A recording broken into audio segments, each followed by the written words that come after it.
Welcome back, chemistry fans. Tonight, we're going to do our third homework assignment in the second unit. We are going to be trying to calculate some molar masses, I hope, here. So let's jump into it and see what we can do. Now, coupled along with it, we've also got to talk about these data charts that we skipped over in the last class. We're picking them up right now. So if you wouldn't mind, here we go. Number one, it's got this data and it's got two lines on it. These lines are coming from a spectroscopy graph is what it's called, mass spectroscopy.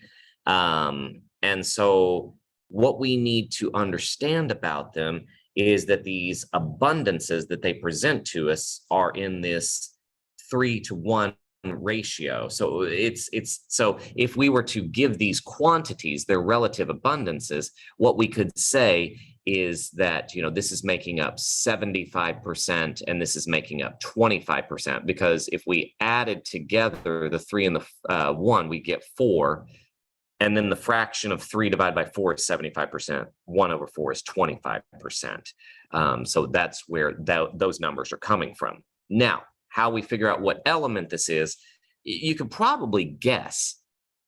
The average between these two lines is going to be somewhere in between these. So we could go on the periodic table and find some element that's close to 36, and it would probably be the element.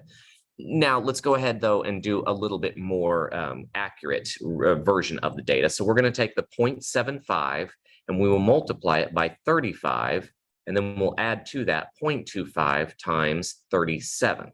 And once we get those two values added together, it should give us a more accurate representation, not just a guess of what our answer is. So this one is 26.25, and this is 9.25. So whenever I add those together, 26.25 plus 9.25, what I get is 35.5.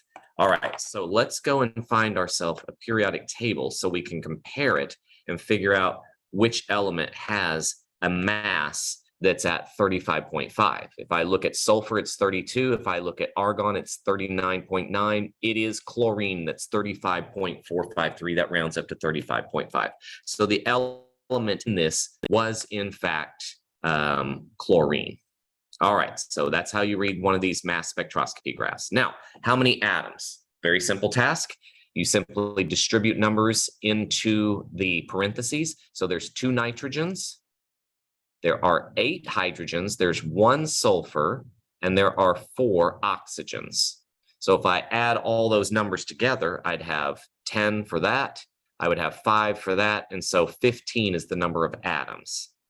Now, the next one incorporates not only that same principle that we have to distribute that 2 into the parentheses, but incorporated into that are going to be the masses off the periodic table. So we're going to have to go and get the weight of 3 strontiums, 2 phosphoruses, and 8 oxygens. So let's go and figure out the weight of each one of those individually. So strontium is the first one. It is element number 38. So let's go and look over here on the left-hand side. Element 38 is 87.62. So let's get that one, 87.62. And then 2 phosphoruses. So let's find phosphorus. It's element 15. That is 30.974. 30.974.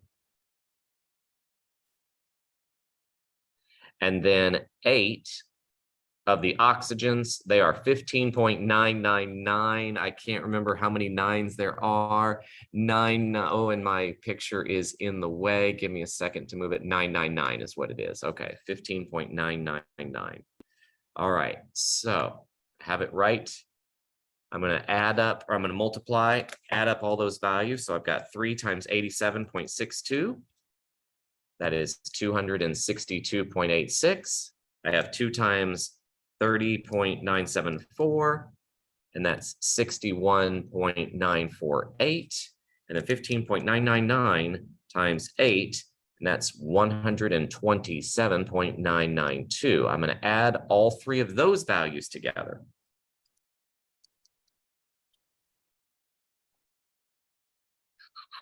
And what I end up with is a grand total of 452.8. Now, with sig figs, we have to incorporate the fact that there are 4 sig figs. There are 4 sig figs. This one has 5 and this one has 5. So I am okay with my answer. It just rounded up and it worked out perfectly. The units on this are grams per mole. All right, this is everything that I wish to share with you about your homework. Thank you very much. Have a good evening.